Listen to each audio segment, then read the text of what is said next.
믿음으로 얻는 구원이라는 제목의 말씀을 잠깐 드리도록 하겠습니다. 기생충이라는 영화를 얼마 전에 아내와 함께 봤는데 박스를 접는 이 송강호의 가정은 반지하에 사는 집이고요. 이 네 식구가 사기를 쳐서 부잣집에 다 취업을 하죠. 근데 이 부잣집은 밑에 층이 550평, 위에 세트는 250평, 이렇게 넓은 집인데 마지막 장면은 이 송강호가 이 집의 지하에 숨어 있었는데 아들이 이 집을 사가지고 아버지를 이렇게 만나는 장면으로 끝나요. 그게 뭘 의미하느냐 하면 지하 반지하에 사는 사람이 수백 평의 집을 사서 이렇게 새로운 삶을 사는 게 현실적으로 가능해? 이게 질문이에요. 그게 불가능하다는 생각을 프랑스 사람들도 하고 우리도 하기 때문에 이 영화는 굉장히 호평을 받고 또 상도 받고 그랬던 것으로 생각합니다. 우리말에 금수저, 흙수저 이런 말이 있는데 계속 잘 사는 사람 잘 살고 못 사는 사람 못 살아, 이런 얘기를 하는데 이 말에 대해서 가장 거부감을 갖고 그렇지 않아 라고 말하는 사람들이 있다면 교회 공동체 교인들일 수 있다라는 것을 말씀을 드리면서 오늘 한 변화를 겪은 한 사람을 먼저 소개를 하고자 합니다. 유대인들은 모세라는 선지자가 기록한 율법을 중심으로 하나님이 지시하신 계명을 열심히 지켰는데 그 계명은 작게는 10개고요 많게는 613가지였어요 이것을 철저히 외우고 그대로 순종을 하고 그대로 따라서 하나님이 가장 기뻐하시는 삶을 살려고 움직였는데 그 제일 앞에 누가 있냐면 바리새인들이 있었어요. 바리새인들은 더 철저하게, 더 열심히, 더 분명하게 이런 생각을 가지고 하나님을 정말 열심히 섬겼는데 그 중에 탑 클래스를 달리는 높은 수준의 신앙인 한 사람이 누구냐면 바울이라는 사람이었어요. 이 사람은 예수가 살아났다는 얘기를 하는 교인들이 세상에서 없어져야 세상은 좋아진다고 생각하고 그들을 잡아다 가두거나 죽이면 하나님이 기뻐하신다는 생각을 가지고 심지어는 멀리 다메섹까지 가서 그곳에 있는 교인들을 잡아다가 옥에 넣으려고 제사장에게 공문을 받았어요. 그 말씀이 사도행전 9장에 나옵니다. 사울이, 옛날 이름이 사울인데 바울이 옛날에 사울이었거든요. 사울이 주의 제자에 대하여 여전히 위협과 살기가 등등하여 대제사장에게 가서 다메섹 여러 회당에 가져갈 공문을 청하니 이는 만일 그 도를 따르는 사람을 만나면 남녀를 막론하고 결박하여 예루살렘으로 잡아오려 함이라. 이 사람은 얼마 전에 교인 중에 한 사람을 돌로 쳐 죽일 때 진두지휘하던 사람이에요. 돌에 맞아 죽을 때 여러분 얼마나 비참하겠어요. 불쌍한 마음 하나도 안 들고요. 죽은 자가 살아났다는 얘기를 하는 사람들이 저렇게 죽어서 없어져야 세상이 좋아진다, 이런 생각을 하던 사람이에요. 그런데 다메섹이라는 곳에 가서 붙잡아 오려고 가는데 갑자기 빛이 비쳤어요. 눈이 안 보이죠. 음성이 들리는데 같이 가던 이랑은 저는 못 듣고 자기만 듣는 거예요. 내가 어찌하여 나를 받게 하느냐, 이런 음성이 들렸어요. 주여 누구십니까? 예수님이 말씀하셨습니다. 나는 내가 박해하는 예수다. 가시채를 뒷발질하기가 내게 고생이니라. 그리고 얼마 후에 눈이 떠지는 거예요. 이 사람이 핍박하고 미워하고 하다가 이 사람이 전도자가 되고 선교사가 됐고, 우리는 신약과 구약 두 권으로 크게 나누는데 이 신약 성경의 13권이 이분의 편지로 구성되어 있는 것이 오늘 기독교의 현실입니다. 갈라디아 교인들에게 보내는 편지에서 하나님을 믿을 때 어떤 일이 일어나는지를 잘 설명해 줬는데 역사적 근거를 가지고 이야기했습니다. 먼저 6절 말씀을 앞에 보시고 한번 읽겠습니다. 자, 교회 오시면 처음 오신 분들은 비협조 하시는 분들이 있어요.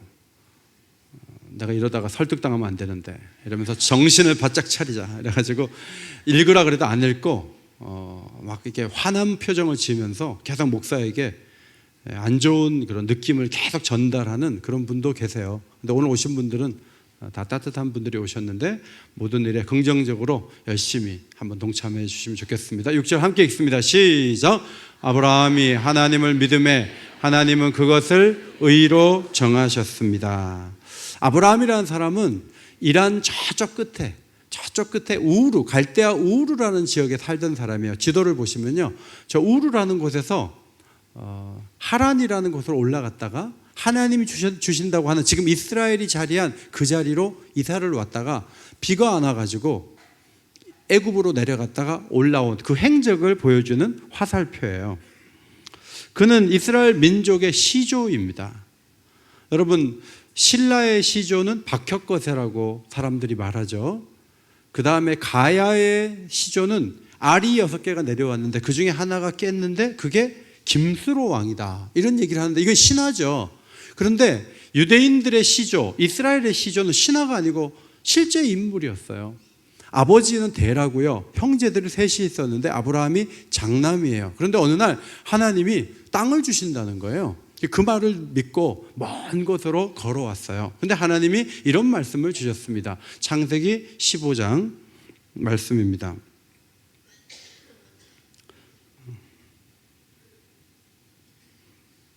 죄송합니다. 나는 15장 1절입니다. 나는 내 방패요 너의 지극히 큰 상급이니라. 한번 같이 읽을까요? 시작. 나는 내 방패요 너의 지극히 큰 상급이니라. 옛날에는 공격이 많잖아요.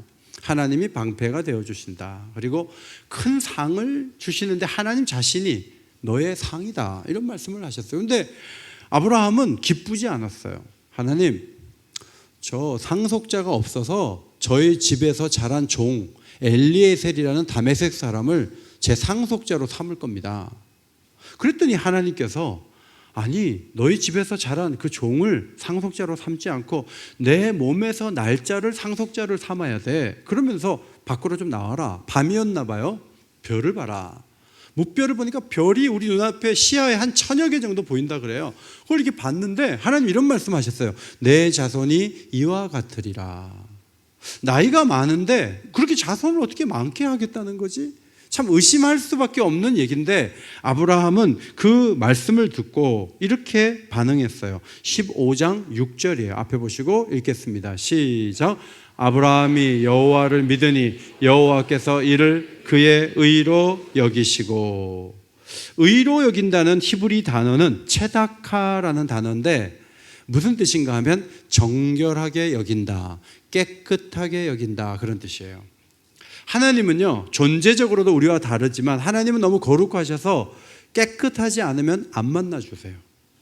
그런데 하나님을 만나는데 문제가 되는 것들을 다 깨끗하게 해주셨는데 언제 그렇게 해주셨는가 하면 무별과 같이 너의 자손을 많게 해줄 거야. 그럴 때 말이 되는 소리를 하세요. 이렇게 하지 않고 제가 그걸 믿겠습니다, 하나님 그렇게 해주세요 하고 받아들일 때 너 깨끗해 라고 선언을 해주셨다는 것이 성경의 가르침이에요. 로마서 4장에도 그 기록을 그대로 적고 있는데 4장 19절부터 22절, 자 앞에 보시고 한 번 더 길지만 한번 읽겠습니다. 시작. 그가 백세나 되어 자기 몸이 죽은 것 같고 사라의 태가 죽은 것 같음을 알고도 믿음이 약하여지지 아니하고 믿음이 없어 하나님의 약속을 의심하지 않고 믿음으로 견고하여져서 하나님께 영광을 돌리며 약속하신 그것을 또한 능히 이루실 줄을 확신하였으니 그러므로 그것이 그에게 의로 여겨졌느니라. 자, 이 신혼부부가 아니고요, 남편 나이는 100세가 되어가고 부인은 90세가 되어갔어요. 경수가 끝났어요. 그러면 불가능한 거예요. 그런데 하나님이 말씀하셨기 때문에 이루어질 수 있어 라고 받아들일 때 하나님이 그것을 보고 의롭게 여겼다는 거예요. 하나님 주신 선물이 뭐냐면 너 나한테 오는데 더러운 것은 다 지워줄게. 너 나하고 이제 교제하자. 너 내가 하는 말 알아듣고 너 나한테 기도해라. 내가 도와줄게. 이런 관계를 형성할 수 있는 깨끗함을 주셨다고 성경은 기록하고 있습니다. 여러분, 모든 종교는요, 자기가 어떤 수준에 이르기까지 수련을 해야 돼요. 자기가 거룩하게 돼야 돼요. 교회에 와가지고 그냥 기도도 한 몇 년 충분히 하고 예배도 한 번도 안 빠지고 나쁜 일 하나도 안 하고 어느 정도 수준에 오른 걸 볼 때 하나님이 너 이제 됐다, 너 이제 내가 너를 받을게 이러시는 게 아니고요. 처음 교회 왔는데 믿었어요. 그러니까 하나님이 너 아무 문제 없어, 이제 나하고 관계 트는 거야, 너는 내 아들이고 난 너의 아버지다, 이렇게 믿을 때 받으신다는 것이 기독교의 놀라운 특징이라고 하는 것입니다. 아브라함은 먼 길을 약속을 듣고 걸어갔죠. 5만 보 이상 매일 며칠 동안 걸어서 받으신 게 아니라는 거예요. 내 자손을 하늘의 별처럼 많게 해주겠다, 하나님은 하실 수 있어요. 제 와이프가 경수가 끊어졌지만 하나님은 하실 수 있어요 하고 받아들일 때 하나님은 복을 주시는 놀라운 은총으로 함께해 주셨다는 것입니다. 오늘 교회에 오신 여러분들, 또 우리 교우 여러분들, 교회를 오래 다녀도요 믿음으로 구원을 받는다고 생각하지 않고 맨날 내가 뭘 잘못한 것을 자꾸 생각을 하면서 나는 구원을 아직 못 받았어 라고 생각하는 분들이 계세요. 그것은 공로를 통해서 받는다는 생각을 하기 때문에 그래요. 저는 전도사 시절에는요 잠이 많아가지고 새벽에 자꾸 늦었어요. 근데 지금은 담임 목사로 교회를 섬기고 새벽기도 계속 나오다 보니까 어떨 때는요 4시 45분에 딱 울리면요 4시 40분에 눈이 떠져요. 매일 그런 건 아니고 어떤 날은 그래요. 그러니까 제가 이제 전도사 때보다는 더 기도하는데 눈 뜨는 게 쉬워졌다는 얘기예요. 그러니까 하나님이 이제는 매일 4시 45분에 종을 자명종 해놔도 4시 40분에 눈 뜰 정도가 30일 이상 지속되면 내가 너를 구원해 줄게. 하나님이 그러시지 않는다는 거예요. 네가 선행을 많이 하면 그것을 봐가지고 내가 점수를 내서 너를 구원할게. 하나님은 그러시지 않는다는 거예요. 하나님 앞에 왔는데요 그냥 믿어지는 거예요. 하나님 저 믿어요. 하나님 약속한 거 다 믿을게요. 자 이렇게 나오면요 하나님은 너 나하고 관계 트자, 너 내가 아들이라고 불러줄게, 딸이라고 불러줄게, 너 나한테 오는 데 있어서 모든 과거의 걸림돌, 죄, 더러움, 연약함 아무 문제 없어, 너하고 나하고 이젠 가족이야 라고 선포해 주신다는 말씀이죠. 7절에 보면 그런즉 믿음으로 말미암는 자들은 아브라함의 자손인 줄 알지어다 그랬어요. 자, 여러분 육신으로 아브라함의 자손은 지금 유대인들, 이스라엘 사람들이에요. 그런데 영적으로는 믿음을 가지면 다 아브라함의 자손이라는 거예요. 아브라함은 두 가지를 믿었어요. 하나는 하나님이 계신 것을 믿었어요. 두 번째가 중요해요. 하나님 계신 것을 믿는 것은 불신자들도 하나님 계셔, 우주가 어떻게 만들어졌겠어, 봄, 여름, 가을, 겨울이 저절로 될까? 신이 있는 거지. 자, 여기까지는 와요. 근데 두 번째가 중요해요. 두 번째는 뭐냐면 따라합시다. 하나님의 약속을 믿었습니다. 예, 하나님의 말씀한 것을 믿을 때 그것을 믿음으로 간주하고 구원을 주는 수단으로 여기신다는 것이죠.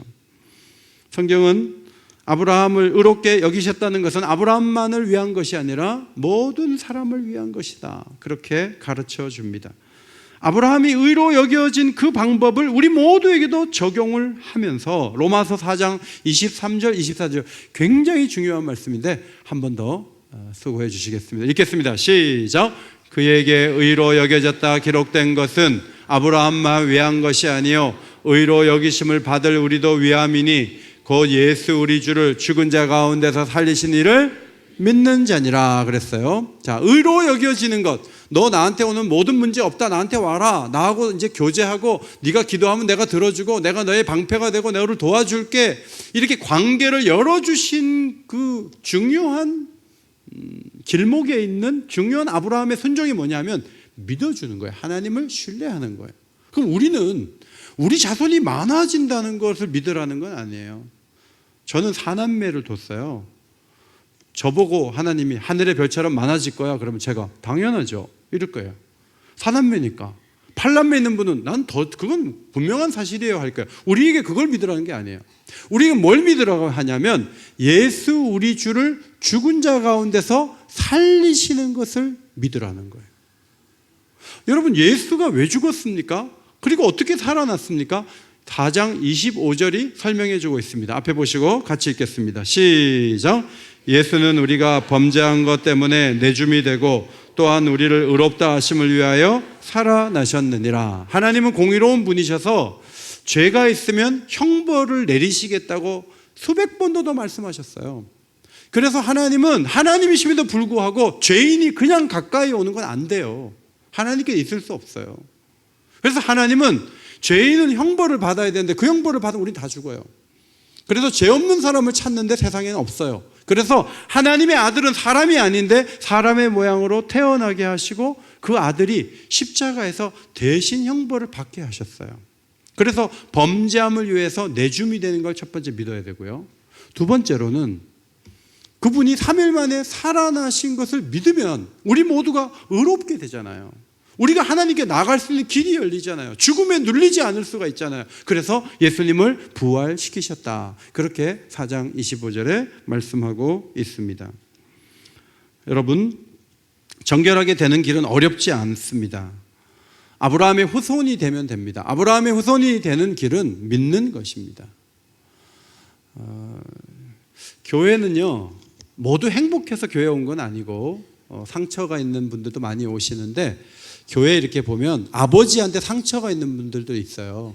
어떤 목사님은 아버지가 늘 술 먹고 엄마 때리고 그랬대요. 그거를 책에다 썼더라고요. 야, 그러면 우리가 보기에 야, 목사님이 이런 집안에서 커가지고 어떻게 우리한테 설교할 수 있지? 우리가 그렇게 생각할 수도 있잖아요. 그 목사님은 부끄럽지도 않게 그걸 왜 썼습니까? 우리 아버지는 나를 실망시키는 사람이었어요. 근데 저는 하나님께서 말씀하신 걸 믿으면서 하나님을 아버지로 부르게 됐어요. 그리고 아브라함의 후손이 됐어요. 난 우리 아버지 용서하고 우리 아버지가 전혀 문제가 안 돼요. 하나님이 내 인생에 나타나셔서 놀라운 일을 행하고 있다는 그 얘기를 그 목사님이 하시는 것이죠. 저는 목사로서 언제 가장 감사한가 하면 입관실에 들어갔을 때 모두 다 마지막 고인의 얼굴을 봐요. 할아버지 얼굴을 보고 남편의 얼굴을 보고 또 아버지 얼굴을 보고 있어요. 막 울어요. 목사님을 찾아요. 제가 들어가서 마지막 얼굴을 본다고 생각하지 마세요. 예수 그리스도께서 부활하신 것처럼 이 죽은 자도 부활한다는 약속이 있어요. 그 약속을 믿을 때 재회하게 되실 거예요. 그러니까 절망을 바꾸어 소망으로 옮겨 오셔야 됩니다. 제가 얘기하고 기도합시다. 그리고 마지막이 아닙니다. 이들을 위로하시고 소망의 빛을 비춰주십시오. 여러분, 국회의원이 가서 그 기도합니까? 누구 할 수 있어요? 목사가 하잖아요. 그래서 목사로서 입관실에서 저는 참 감사하다 그 생각을 해요. 마지막 8절, 하나님은 아브라함을 통해 모든 이방인이 그로 말미암아 복을 받으리라 약속하셨습니다. 아브라함을 부르실 때 아브라함만 복 주시려고 한 것이 아니고 유대인이 아닌 모든 사람들을 복 주시려고 아브라함에게 복을 주셨다는 거예요. 창세기 12장 1절로 3절 말씀입니다. 여호와께서 아브라함에게 이르시되 내가 너로 큰 민족을 이루고 내게 복을 주어 내 이름을 창대하게 하리니 너는 복이 될지라. 복덩어리가 되는 거예요. 그러면서 그 다음 땅에부터 같이 읽겠습니다. 시작. 땅의 모든 족속이 너로 말미암아 복을 얻을 것이라 하신지라. 땅의 모든 족속이 너로 말미암아 복을 얻을 거다. 하나님의 구상에는 아브라함을 부르실 때 그 자손을 통해서 세상의 모든 민족에게 복을 주실 생각을 아주 오래전에 하셨다는 말씀이에요. 하나님이 아브라함에게 약속하신 것은 그 자손에게 하신 것이다. 그럼 아브라함은 무슨 복을 받았는가? 아브라함 창세기를 읽어보면 아브라함이 부자더라고요. 뭐 집에 몇백 명의 종이 있었어요. 그러니까 굉장히 많은 거예요. 지금 오늘 예배, 3부 예배 나오신 숫자만큼 집에 사람을 거느리고 있었어요. 그러니까 굉장히 부자예요. 그러니까 여러분, 부자는 좋지 않습니까? 부자가 된 건 너무 좋은 것 같아요. 어제 이제 직장 생활 2년 차인 우리 아들하고 자동차를 골랐거든요. 중고차를 자꾸 산다 그래서 아빠가 잘 봐줄게. 아빠 찾았어요. 이 얼마 뛰지도 않았는데 1,000만 원이 안 된대. 보자. 딱 요새는 이거 다 나오더라고요. 사고 8번. 야, 사고 8번 났으니까 1,000만 원이 안 되는 거야. 이거 어떻게 안 되지, 안 되지. 이러고 막 찾는데 싼 거는 전부 다 주인이 4번 바뀌고 사고 8번 난 차들이에요. 제가 부자면요, 아들아, 전화 한 통으로 끝나. 가서 대리점 가서 받아가라. 얼마나 좋겠어요. 부자는요, 그냥 생각만 해도 할 수 있잖아요. 아브라함이 부자란 말이에요. 그냥 복 받은 거잖아요. 근데 성경을 읽어보면 아브라함이요, 재산 형성 과정에 어려움이 많았더라고요. 아브라함이 비가 안 와가지고 애굽으로 갔는데 부인이 너무 예쁜 거예요. 너무 예쁘다는 소문이 퍼져갖고 왕이 딱 낙점을 한 거예요. 부인으로 들으라고. 아닙니다, 유부녀입니다, 안 됩니다, 이렇게 해야 되는데 비겁해요. 저 오빠입니다. 데려가시죠. 이렇게 된 거예요. 그래서 데려갔어요. 이제 결혼식 올리고 유부녀를 데려다 살 상황인데 하나님이 나타나셨어요. 하나님이 왕에게 말했어요. 너 죽을래?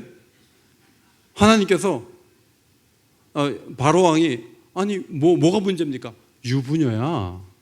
몰랐습니다 하고 막 따지고 막 야단쳤어요. 너 남편이라고 말 안 하고 이렇게 보낼 수 있냐? 남의 부인을 그렇게 할 수 있냐? 막 얘기했어요. 그리고 나서 그 중동에서 여자를 데리고 올 때 지금도 그렇잖아요. 많은 이 재산을 주잖아요. 그런데 그때 양하고 소를 엄청나게 준 거예요. 그래가지고 부자가 된 거예요. 그러니까 여러분, 막 양이 울고 소가 울 때 그날의 아픔이 생각나요. 부인 뺏겨갖고 막 부들부들 떨고 울고 불고 했어요. 여러분, 많은 재산을 형성했는데 그래갖고 부자 된 게 그게 복이에요? 여러분, 엄청난 나는 2조의 재산이 있습니다. 여러분, 그 2조의 재산이 있기까지의 잠 못 이루는 밤을 아세요?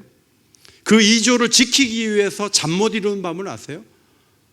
여러분, 부자가 굉장히 큰 복을 받는 것이 사실인 것 같지만 굉장히 힘든 거예요. 아브라함이 이 부를 말할 때 이걸 복이라고 할 수 있겠나, 그런 생각을 할 수 있고요. 그 다음에 아브라함은요, 조카를 집에 데리고 있었어요. 여러분, 자식도 키우기 힘든데 조카, 아버지가 먼저 죽은 조카를 데리고 장성해서 분가를 시킨 거예요. 그러니까 조카를 볼 때마다 아브라함 보람이 있고 내가 잘 살았어 이럴 거예요. 근데 이 조카가 이사간 동네가 동성애자들이 많고 범죄가 많은 곳이었어요. 하나님이 불을 내리셨어요. 소돔과 고모라 땅이에요. 그래서 하나님이 그 삼촌을 보고 거기를 탈출을 할 때 하나님이 이 롯에게, 조카에게 말했어요. 뒤돌아보면 안 된다. 재산이 뒤에 있지만 뒤돌아보지 않고 막 빠져나왔어요. 4명이서 막 나오는데 롯의 부인이 다 탄다 하면서 불과 유황이 떨어진 것을 뒤를 딱 보다가 소금기둥이 됐어요. 성지순례를 가니까 저 소금기둥이 롯의 부인입니다 하는데 아닌 것 같아요. 한 3m 되더라고요. 너무 커요. 그런 이제 얘기가 있어요. 그래서 아브라함이 롯을 보면요, 잘 살라고 헌신을 했는데 잘 살기는커녕 부인은 죽었죠. 3식구가 있는데 종족을 보존해야 되는 상황 때문에 딸들이 아버지의 애를 낳아요. 그리고 이스라엘 백성, 아브라함의 후손을 괴롭히는 사람들이 돼요. 그러니까 열심을 다해서 뭔가 선한 일은 했는데요, 결과적으로는 안 좋잖아요. 여러분, 우리가 이 땅에서 선행을 해도요, 결과적으로 안 좋은 방향으로 갈 때도 참 많아요. 그러니까 이게 진정한 복이었는가, 이 생각을 하고요.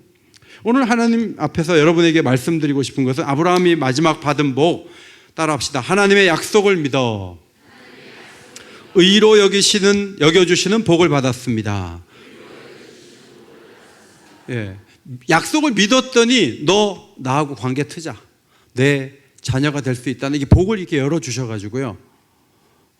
아브라함은 그 복을 받은 다음에 어떤 은혜를 받았냐면 자기가 사는 비가 잘 안 오는 가나안 땅보다 더 좋은 약속의 땅이 하늘에 있는 걸 알게 됐어요. 그래서 죽음의 두려움 속에 있지 않고요, 큰 소망 가운데 살 수 있었다고 성경은 가르쳐주고 있어요. 그 복은 아무도 흔들 수도 없고 부작용도 없고 어떤 양면성도 없어요. 이 복은 순전한 복으로 오게 되었다는 것이죠. 하나님은 아브라함에게 주셨던 그 복을 우리에게도 주기를 원하십니다. 문제는 우리가 그게 복이라고 생각을 안 하는데 문제가 있다는 거예요. 저는 아파트 동호회 탁구 모임에 갔는데요, 거기 갔더니 하루는 총무님이 목사님, 오늘 탁구 마치고 상추 뜯으러 갑시다. 제가 안 심었는데요. 우리 회원들이 심었는데 지금 한참 딸 때인데 같이 갑시다. 저 자라면서 상추를 한 번도 못 뜯어봤어요. 그런데 며칠 전에 가자 그래서 갔더니 상추가 얼마나 잘했는데 한 10명이 가갖고요. 실컷 땄는데 집에 오니까 제 아내가 5,000원 정도 된다 그래. 많이 뜯은 거예요. 그래가지고 그거 해가지고 잘 먹었어요. 여러분, 상추 뜯으러 갈 때 밥 사주고 설득하고 날짜 정하고 막 그래서 안 가려고 그러는 거를 억지로 해서 가요? 아니면 얘기하면 단번에 따라가요? 사람들이 단번에 가요. 자기가 심지도 않은 거를 거두러 가지 않는데 누가 안 가겠어요? 가가지고 막 따고 고마워요 하면서 막 상추 맛있어요 막 얘기해요. 여러분, 교회에 가자 그러면요, 탁구에서 교회 갑시다 그러면 안 가려고 그래요. 왜? 필요가 없다는 거예요. 사람은요, 뭐가 필요한지 필요 없는지를 몰라요. 이게 문제예요. 여러분, 하나님이 정말 계시다면, 하나님을 만난 사람들이 있다면 하나님에 대해서 알아봐야 될 거 아니에요. 그리고 하나님 말씀하신 게 뭔지 들어봐야 될 거 아니에요. 그리고 그 하나님을 믿고 살면 어떤 은혜가 있는지를 한번 경험해 봐야 될 거 아니에요. 이것은 돈보다 귀한 거예요. 오늘 이 자리에 한 자리도 빠짐없이 채울 수 있는 방법이 있어요. 그 뭐냐면 오이코스로 오시면 금 10돈을 드리는 거예요. 한 돈에 19만 8천 원, 10돈이면 198만 원이에요. 우리 교인들이 막 한 3년, 4년 헌금을 다 모아가지고 10돈씩 사가지고 1000개를 마련해놓고 사람들을 초대하면 이 자리는 꽉 차요. 왜? 10돈이 좋으니까 오는 거예요. 그런데 10돈보다 더 귀한, 금보다 귀한 믿음을 말씀드리는 거예요. 금은요, 누가 뺏어가면 없어져요. 돈으로 바꿔서 쓰면 다 없어져요. 그런데 믿음은 그 누구도 빼앗아갈 수 없는 하나님의 선물인 것을 믿으시기 바랍니다. 이것이 하나님 우리에게 주신 큰 축복이라는 거예요. 신명기 33장 29절, 이스라엘이여 너는 행복한 사람이로다. 여호와의 구원을 너같이 얻은 백성이 누구냐? 그는 너를 돕는 방패요 내 영광의 칼이시로다. 내 대적이 내게 복종하리니 내가 그들의 높은 곳을 밟으리로다. 여러분, 고대에는 재산 지키기 힘들어요. 칼 가지고 와서 덤비면서 뺏어가거든요. 그런데 하나님이 방패가 되시는 나라는 행복자라는 거예요. 하나님이 산성이 되시는 나라는 행복하다는 거예요. 영광의 칼이 되셔서 자기 백성을 막아주신다는 거죠. 그러니까 행복하다는 거예요. 그런데 예수님이 오신 후에 이 복은 놀라운 모습으로 바뀌어지게 되죠. 로마서 4장 7절입니다. 불법이 사함을 받고 죄가 가려짐을 받은 사람들은 복이 있고 주께서 그 죄를 인정하지 아니하실 사람은 복이 있도다 함과 같으니라. 여러분, 죄가 있는데 이 죄가 아무것도 아닌 것 같아도요, 죄가 우리를 물고 늘어지고요, 죄가 우리를 괴롭히고요, 죄 때문에 하나님께 저주를 받는 거예요. 그런데 누구든지 다 죄가 있는데 하나님이 죄를 가리워 주시는 사람이 복이 있다는 거예요. 죄가 있는데 죄를 가리워주면 불법이에요. 그런데 하나님은 자기 아들이 죽는 그 일을 통해서 우리 죄를 가리우시겠다는 거예요. 그렇게 희생의 하나님이요 사랑의 하나님이라고 말하고 그것을 받아들인 사람은 복이 있다는 거예요. 이것이 복으로 보여야 되고 이것이 내 것이 되어야 돼요. 두 번째 복은요, 고린도전서 15장 말씀이에요. 사망아 너의 승리가 어디 있느냐? 사망아 내가 쏘는 것이 어디 있느냐? 여러분, 이 죽음이라는 건 누구에게나 오잖아요. 그런데 예수 부활을 믿으면요, 내가 죽어도 살 수 있는 길이 열린다고 하나님이 약속해 주셨어요. 그 약속을 받아들일 때 죽음에 눌리지 않는 거예요. 늙음에 눌리지 않는 거예요. 병에 눌리지 않는 거예요. 왜냐하면 승리를 주시는 하나님이 계시기 때문에. 죽음으로부터 자유하시기를 바랍니다. 십자가와 부활을 믿을 때 그 은혜를 누릴 수 있다고 하는 것이죠. 사진을 2장 준비했는데 한 장 먼저 보여주시겠어요? 네, 제 방에 난을 누가 보내주셨는데 제가 난을 처음 키워요. 미안하지만 난을 키운 적이 없어요. 아무도 저에게 난을 선물해 주는 분이 그동안 없었어요. 그런데 교회 설립 70주년이 되니까 어떤 목사님이 동양난을 이렇게 선물해 주셔서 제가 키우는데 계속 마르는 거예요. 처음 키우니까. 왜 마르는가 물어봤더니 공기순환을 해야 되고 그 다음에 관심을 갖고 사랑한다고 자꾸 얘기를 해줘야 된다는 거예요. 그래갖고 제가 이거 안 죽이려고요 굉장히 애를 막 쓰는데 이상하게 물을 줘도요 자꾸 밑에가 말라가요. 그리고 그냥 이게 말라갖고 끊으면 밑에가 반 정도가 다 없어졌어요. 물 양이 적었나 봐요. 그래서 일주일에 2번씩 물을 이렇게 주는데 여러분 저 밑에 보시면 다음 사진을 보시면요 새순이 올라오잖아요. 새순이 쫙 올라오는데 제가 이 난을 볼 때마다 너무 기쁜 거예요. 난이 저한테 밥 해준 거 아니에요. 그냥 새 생명이 이렇게 올라오는데 그 자체가 저에게 기쁨이에요. 하나님이요 우리가 말라지는 것을 좋아하지 않았어요. 하나님과 연결되어 살아나기를 원하세요. 살아나는 방법은 어렵지가 않아요. 하나님이 우리를 사랑해서 예수님을 보내주셨고 그 예수를 믿으면 내 죄가 씻어지고 예수 부활처럼 나도 부활하게 될 걸 믿을 때 의롭게 여겨지는 역사가 있다는 것을 믿으시기 바랍니다. 이것이 하나님 주신 복음이에요.